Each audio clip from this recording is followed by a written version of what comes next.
Então seria ciências, tecnologia, engenharia e matemática. Profissionais jovens, recém-formados, têm um mercado amplo lá. Os processos dessa área são prioritários, eles andam rápido mesmo. Em geral, mais rápido do que os de outras áreas. Taxa de aprovação. Taxa de aprovação é muito boa.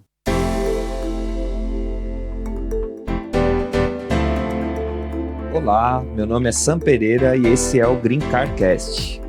Hoje estamos aqui com o professor Domingos Pandeló Júnior. Tudo bem, professor? Tudo jóia, Samuel. Hoje, sabe qual é o tema de hoje, professor? Não, qual que é? Conta aí. É como conseguir o seu Green Card especial para profissionais de tecnologia. Opa! Na verdade, um pouco mais amplo, né, professor? Porque nós vamos falar, o termo é o STEAM, né? Então seria ciências, tecnologia, engenharia e matemática. Nós vamos falar um pouquinho sobre isso, mas para quem está chegando agora aqui no canal, né, professor? Vai se inscrevendo, vai nos seguindo, comente, por favor, dá um like aí pra gente. Nossa intenção aqui do Green Card Cast é justamente falar sobre essa jornada em busca do Green Card. O professor Domingos Pandeló Júnior tem aí muita experiência na área, né, professor?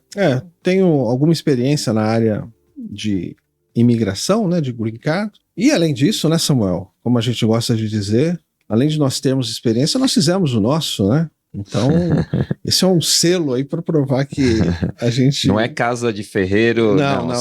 Aqui a gente faz mesmo. Exato. Né? Fizemos o nosso, até para servir de exemplo. Professor, eu começaria... Primeira pergunta tem que ser explicar um pouquinho mais sobre esse acrônimo STEAM. STEAM? Exato. Você definiu já as profissões, né? A parte de ciências, a parte de tecnologia, a parte de engenharia e a parte de matemática. Aí, onde está a matemática, você pode pensar em matemática, estatística, as ciências, a área de ciências como um todo, as ciências, vamos chamar assim, hard, o pessoal que gosta de matemática, de estatística, é uma área prioritária para os Estados Unidos. Sabe por quê, Samuel? Porque essa área tem uma relação muito grande com o desenvolvimento industrial, com o desenvolvimento econômico, novas tecnologias, com o avanço tecnológico e, por conseguinte, o avanço econômico. E é uma área que os Estados Unidos têm uma preocupação muito grande. Dentro dessa área, existem algumas sub-áreas que são mais do que prioridades. Então, por exemplo, vou citar só umas 3 aqui, tá? 3, 4. A área de inteligência artificial. Hoje é uma área de prioridade absoluta para o governo americano.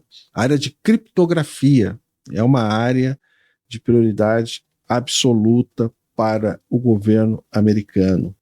As áreas em geral que estão envolvidas com a parte de engenharia aeronáutica, mais ligadas a foguetes, propulsão, é uma área também importantíssima para o governo americano. Você comentou outro dia comigo, professor, sobre essa área do governo pagando para os pilotos, né, para que eles não vão para o mercado. Você lembra disso?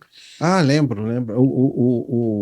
A Força Aérea Americana dá um bônus para os pilotos militares continuarem na Força Aérea, e as companhias aéreas privadas, por outro lado, oferecem também um bônus de assinatura para eles. Então é uma briga por... Para imaginar como é prioritário. É uma briga por bônus. Mas essa área é muito importante realmente, né? Porque os Estados Unidos, do ponto de vista tecnológico, ele tem um poderio muito grande, só que tem uma coisa que preocupa os Estados Unidos. Por isso que ele está tentando atrair essas pessoas. Quando você olha o número de pessoas formadas em graduação, mestres, doutores, por exemplo, nas áreas de engenharia nos Estados Unidos, está cada vez mais os Estados Unidos perdendo a liderança em relação, por exemplo, à China. Então, o que eles querem?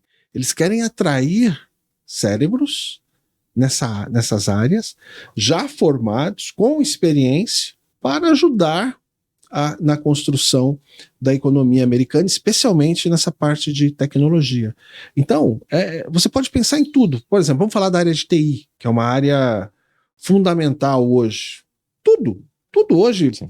A TI está em tudo. Pode pensar num engenheiro de software, você pode pensar em alguém que trabalha com inteligência artificial, você pode pensar em alguém que trabalha com segurança de informação.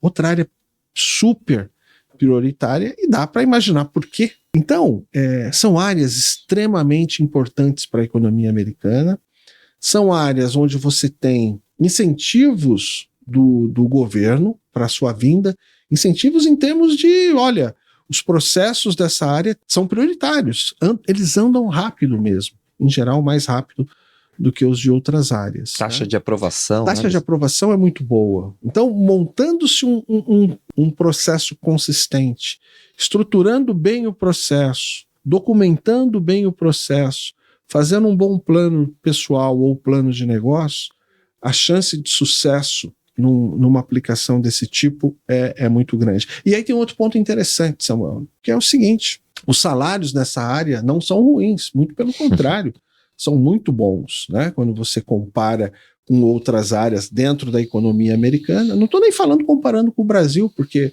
tem uma diferença de moeda, então acaba muito maior, né? Ficando muito maior. Mas mesmo quando você compara com outras áreas, essa área tem salários interessantes. E uma outra coisa importante para os profissionais dessa área, mesmo profissionais jovens, recém-formados, tem um mercado amplo lá. Porque, como eu disse, a necessidade de profissionais nessa área é muito grande. E existe uma flexibilidade muito grande, muitos trabalhos remotos, ou parcialmente remotos, então você pode morar num lugar que você quer e trabalhar que você quer, que eu digo, dentro dos Estados Unidos, porque quando você pega o Green Card, você tem que permanecer nos Estados Unidos, né? Tem que mostrar o interesse em realmente ser um residente permanente, tem que criar raízes lá, vamos dizer assim. Mas você pode, por exemplo, trabalhar numa empresa no Alasca e falar, não gosto de frio, e ficar na Flórida. Né? O único cuidado é com o fuso horário, né? Para não ficar com um fuso horário muito, muito ruim para você. Mas, enfim, isso dá uma liberdade muito grande para o profissional. Professor, sobre o ponto de vista do profissional, né? É um profissional formado em uma dessas áreas, tem uma experiência no Brasil, tem esse desejo de migrar, de viver essa experiência. Como que é o processo? Como que ele se enquadra, né, para obter esse Green Card? Boa pergunta. De novo, né? Você sempre fala isso. Primeiro passo, acho, bateu aquela vontade de entender um pouco melhor esse processo? Nos procure. Perfeito. Agende uma entrevista gratuita para nós avaliarmos o seu caso, verificarmos a sua elegibilidade e darmos algumas orientações iniciais. Aí você conversa com a família, se você já tiver um cônjuge, né, já tiver filhos, conversa com a família, e aí a gente volta a conversar para traçar o seu caminho. Um ponto importante, Samuel, já que eu falei em família e filhos, se o profissional da área de TI, o profissional da área de STEAM, ou qualquer outro profissional, pega um Green Card desse tipo, tanto o cônjuge quanto os filhos menores de 21 anos também vão ser residentes permanentes, vão poder viver, trabalhar legalmente nos Estados Unidos, o que é uma baita vantagem, porque você não está pegando só para você está pegando para você, o seu cônjuge e filhos menores de 21 anos solteiros. Então, é uma baita oportunidade. Então, esse é um ponto. O segundo ponto, a gente vai te orientar a estruturar o processo, verificar o melhor caminho para o teu caso específico. Se for um EB2NW, nós vamos fazer o teu plano de negócio ou o teu plano pessoal. E isso aí acho que é uma diferença muito grande sobre a forma como nós conduzimos os casos, porque aqui, né, Samuel, você sabe disso, nós fazemos o teu plano de negócio, o teu plano pessoal, nós não terceirizamos. Isso garante que nós tenhamos aí o controle do processo, a gente controla do início ao fim e vai ficar tudo integrado, tudo articulado. Esse é um ponto muito importante, eu acho, na minha visão. Sim, é importante dizer, né, professor, para esse profissional que muitas vezes eu, pelo menos antes de conhecer, eu imaginava que era necessário uma oferta de emprego ou que você investisse nos Estados Unidos, né? Então, é possível fazer esse pedido, fazer esse processo sem ter ainda a oferta de emprego. Sim, né? Tem duas grandes possibilidades nesse caso. Você pode pegar um EB1, pode ser um EB1A, por exemplo. Ele é similar ao EB2NW, do ponto de vista que ambos garantem o Green Card. e em ambos você não precisa ter oferta de emprego. Sim. O EB1 é talvez o visto mais cobiçado, né? E não em número, mas é um visto muito bacana, um visto de habilidades extraordinárias. O nome assusta, Einstein visto, o cara fala, nunca vou conseguir. Não, é plenamente possível. E até para profissionais, eventualmente, da área de TI, você pode conseguir esse visto, dependendo de alguns critérios aí a serem analisados. Mas o EB2NW é o caminho, talvez, mais simples. Então, se for um profissional, o EB1A vai estar olhando mais para trás. O que você já construiu? Então, se é um profissional sênior na área de TI, por exemplo, esse visto pode servir, se ele atender os critérios. Profissional mais jovem, talvez, o EB2NW seja um caminho mais interessante. E o interessante, o legal em ambos, é que você não vai precisar da oferta de emprego, tanto no EB1A quanto no EB2NW. Claro que um profissional da área de TI, um profissional dessa área de STEAM, essa área é uma área tão prioritária que esse profissional dificilmente vai ficar sem emprego, né? Ele vai ter mais de uma oferta, provavelmente. Então é um visto muito interessante, é um visto que tem uma probabilidade de sucesso muito grande, justamente por ser uma área prioritária. É claro que nós temos que ter uma reunião inicial com essa pessoa para ver se os critérios, se ela atende os critérios de elegibilidade. Mas uma vez atendidos esses critérios, a gente tenta estruturar esse pedido da melhor forma possível, fazer um plano de negócios ou um plano pessoal consistente para garantir aí, ou para ter uma probabilidade muito boa de sucesso no caso. Falando da parte financeira, né, professor? É muito difícil falar de modo geral da área financeira. Você mesmo citou em vídeos anteriores casos de engenheiros ganhando mais de $300 mil ano. Mas acho que a gente pode falar com razoável segurança que um profissional dessa área, que tem esse nível para obter um green card e tal, ele dificilmente terá um salário menor do que $120 mil ano. A gente está falando sempre aqui, né? Tomar um cuidado, a gente está falando de média, né? Sim. E isso em diversos estados americanos vai levar ele a uma vida muito confortável, né, professor? Acho que dá para dar uma... Sim, sem falar, né, Samuel? Vamos pensar aqui num profissional jovem. Isso vale para qualquer um. Vamos pegar um caso simples aqui. Um profissional jovem, recém-casado ou casado há alguns anos com a esposa. A esposa também pega o green card. Os filhos, menores de 21 também. Então, além dele trabalhar, a esposa vai poder trabalhar, ainda que seja um emprego de meio período. Sim. Né? Ou a esposa trabalha em período integral, ele trabalha meio período, ou ele vai trabalhar remoto, vai ficar em casa. Eu estou pensando no meio período para que na família tenha alguém que possa levar um filho na escola ou ficar um pouco em casa com o filho, né?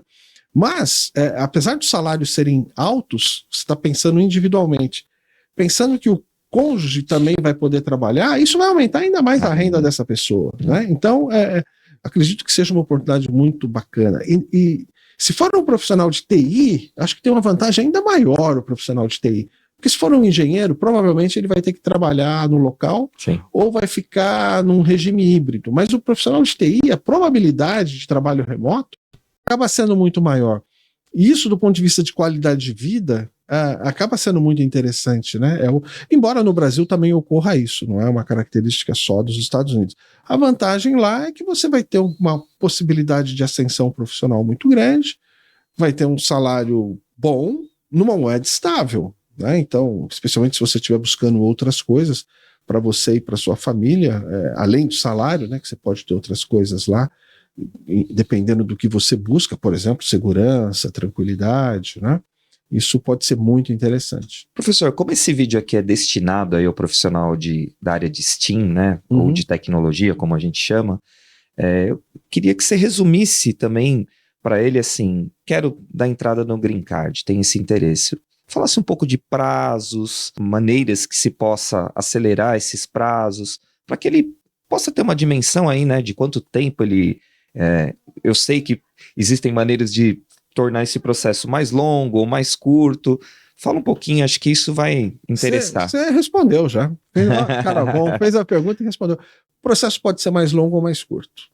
Mas poxa, por quê? Existem caminhos, né? Existem possibilidades. Por exemplo, existem pessoas que falam assim, não, eu quero ir embora o mais rápido possível. Eu estou aqui no Brasil, mas eu quero ir embora o mais rápido possível. Nesse caso, você entra com um pedido normal, vai ter um... Como é que é esse pedido normal? tem alguns formulários que você preenche. O mais importante é o I-140, que é o pedido mesmo. Tem outros. Vai a petição inicial, que nós fazemos.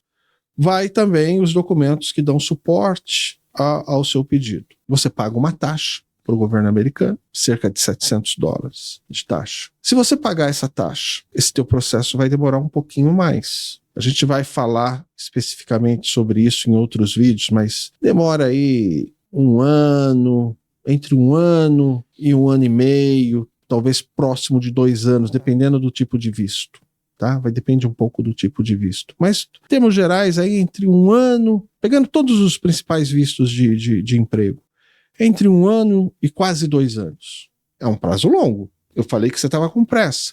E aí você tem uma opção. Você pode pagar uma taxa adicional além desses $700. Veja, não é para a gente que você está pagando esses $700. Sim. É para o governo americano, para o USCIS. Você pode pagar, além desses $700, você pode pagar uma taxa para o teu processo andar mais rápido, que é uma taxa, um premium que você paga lá para ir rápido, né? E aí o teu processo vai ser analisado num prazo muito menor. Menos de 2 meses, uns 40 e poucos dias, esse teu processo em média vai estar analisado. Pode ser 15 dias, pode ser uma semana, pode ser 2 dias. E nesse tempo você já sabe se o seu green card foi aprovado. A vantagem é essa, se você tem pressa, tem recursos adicionais, era $2.500, aumentou agora, dia 26 de fevereiro, aumentou há pouco tempo. De 2024. De 2024 para $2.805. Esse é um valor para toda a família. Para toda a família, os $700 e esse é para toda a família. Então estamos falando aí de 2.805, vamos arredondar, 2.800 mais... E aí em 45 dias você sabe se seu...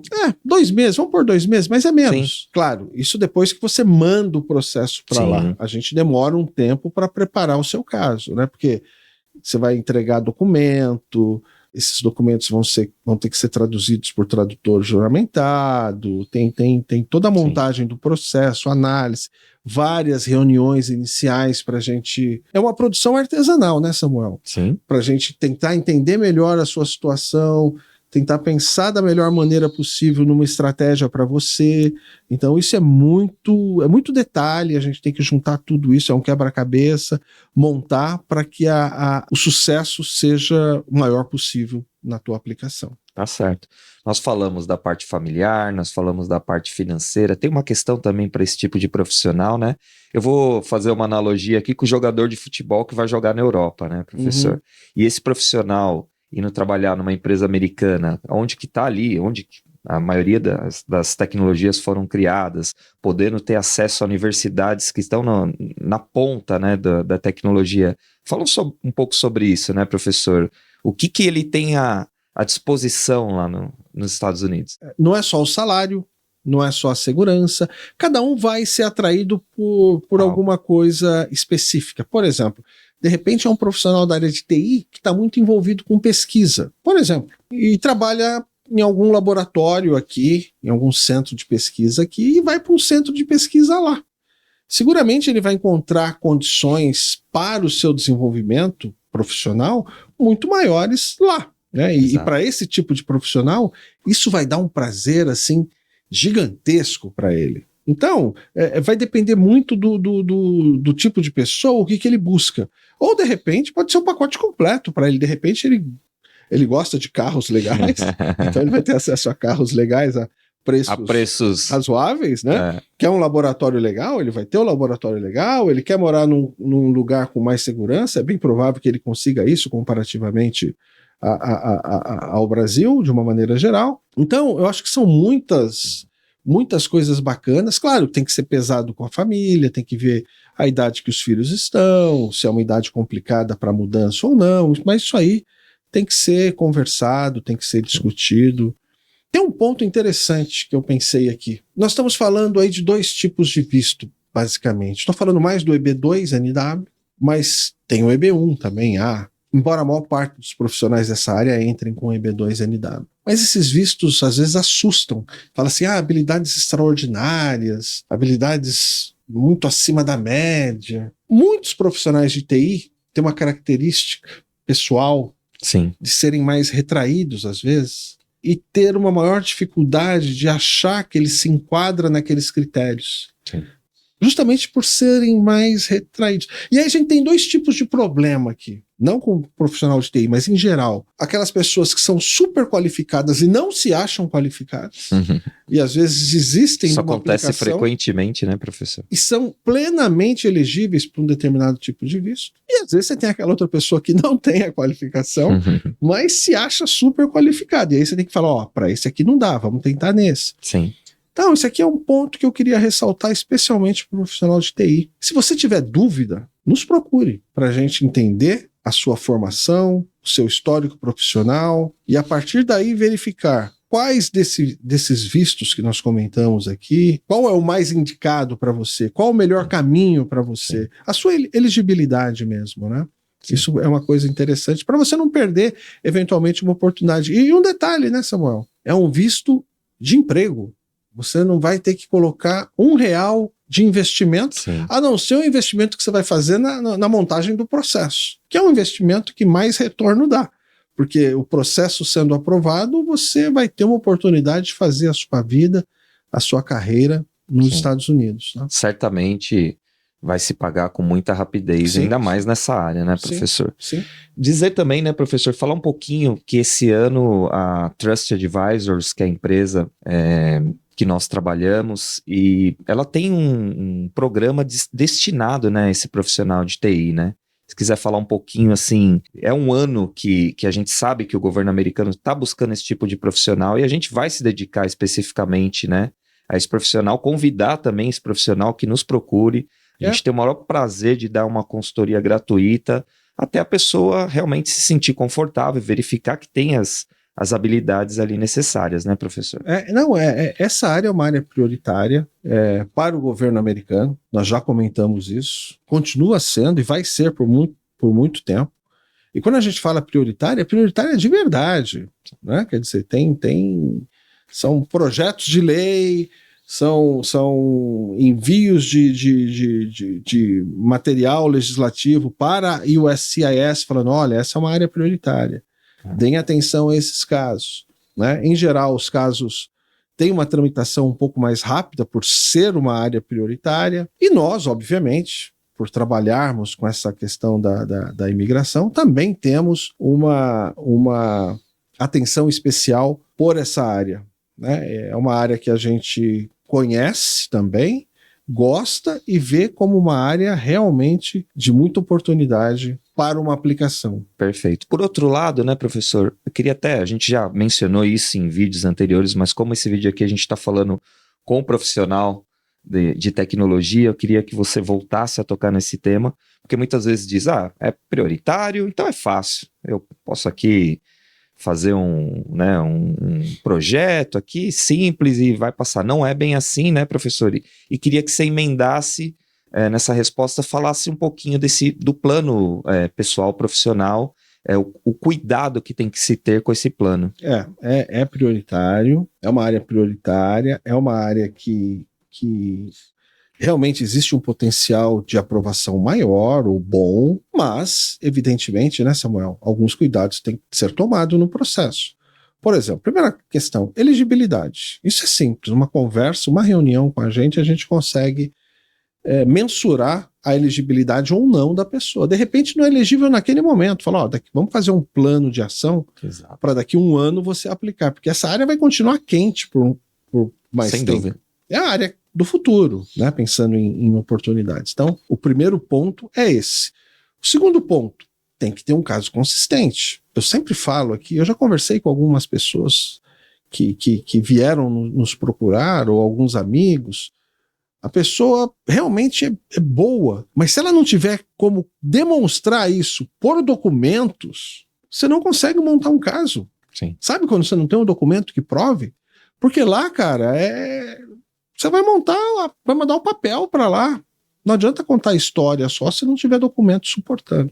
Claro que tem que ser contada uma história bacana, sim, amarradinha, mas tem que estar um documento suportando. Então, esse é outro ponto. Tudo que você puder ir guardando, juntando de documentação, tudo tem que ser provado, tá tudo lá. Esse é um segundo ponto muito importante. Um terceiro ponto importante, especialmente se for para o EB2NW, porque no EB2NW, esse NW é que você vai ter um waiver da oferta de trabalho.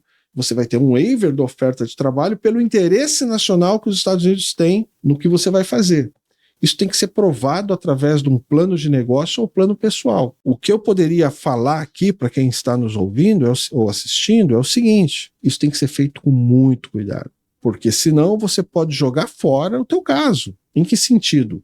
Eu cansei de ver análises da imigração americana no seguinte sentido: ok, quem solicitou o visto atende os critérios para o EB2, porém não para o NW, porque o plano de negócio dele não foi estruturado de forma a mostrar que aquela pessoa tem conhecimento técnico suficiente, aquela pessoa está habilitada a levar adiante aquele projeto e que aquele projeto tem interesse nacional para a economia americana, ou seja, no geral, somando tudo, no frigir dos ovos, é um caso que merece ser aprovado.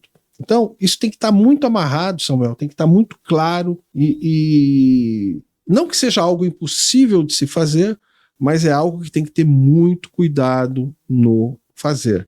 Por isso que nós sempre falamos aqui, que aqui, na Trust Advisors, nós não terceirizamos plano de negócio e plano pessoal. É fundamental, né? Nós fazemos. Por quê? Porque nós queremos ter controle do processo, nós queremos fazer algo consistente, algo que faça sentido. Não que os planos feitos por terceiros não sejam assim, mas é mais difícil quando você tem pessoas fazendo partes diferentes do processo, você conseguir uma integração bacana, entendeu? Aqui nós garantimos isso porque nós que conduzimos o processo inteiro. Então a gente consegue avaliar. Acho que é difícil você pegar uma parte tão crucial do processo e terceirizar, né? É a minha visão.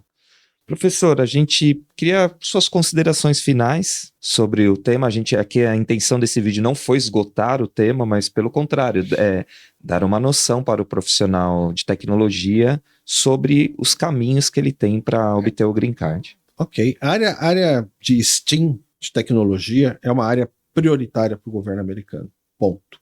Talvez a área que eles mais estão de olho, porque eles não querem perder a hegemonia nessa área. Sim. E eles são pressionados por outros países, principalmente a China hoje. Então é uma área prioritária, vai continuar sendo uma área prioritária. Existe uma probabilidade muito boa de aprovação de casos nessa área, desde que sejam pessoas elegíveis, os casos sejam bem estruturados, bem montados. Esse ano de 2024 é um ano bom, acredito que o ano que vem também vai estar muito bom. Já há alguns anos essa área é uma área que tem chamado a atenção do governo americano. Existe a possibilidade do processo andar mais rápido ou menos rápido, aí depende do interesse da pessoa que está aplicando. Para andar mais rápido, além de pagar a taxa de $700, mais ou menos, do USCIS, vai pagar aí uma taxa adicional de aproximadamente $2.800, e aí o processo, você vai ter a decisão dessa primeira fase do teu pedido em menos de 60 dias, uma média aí de 45 dias, né? Depois dessa fase vem o ajuste consular. Nós vamos gravar um vídeo específico sobre o ajuste consular. Ajuste consular se você estiver no Brasil. Se você já estiver nos Estados Unidos, aí o ajuste de status. Então é isso, é uma área muito, muito boa. Trabalhar nos Estados Unidos nessa área oferece muitos desafios e muitas oportunidades. Então, se você pensa em imigrar e é dessa área, esse é um momento bom para você refletir. Exato, né, professor? A intenção desse vídeo é alertar, né, o profissional de tecnologia. Se ele tem essa intenção, essa vontade de migrar para os Estados Unidos, ele tem um caminho muito promissor aí, né? Óbvio que ele precisa de uma boa assessoria para fazer esse processo de maneira correta, mas que ele saiba que ele tem aí uma grande possibilidade, né, professor? Isso aí. E você aí, profissional de tecnologia que está chegando aí no canal, por favor, nos siga. Se tiver interesse em saber mais sobre o seu caso, né, como a gente sempre diz, cada caso é único. Por favor, aí, clique na descrição, entre em contato conosco, será um prazer aí te dar as informações, se você é elegível ou não, ou como seria um plano de ação para que você fosse elegível. Será um prazer aí poder te auxiliar, né, professor? Então é isso aí, muito obrigado. Um grande abraço aí quem está assistindo. Esse foi o Green Car Cast de hoje.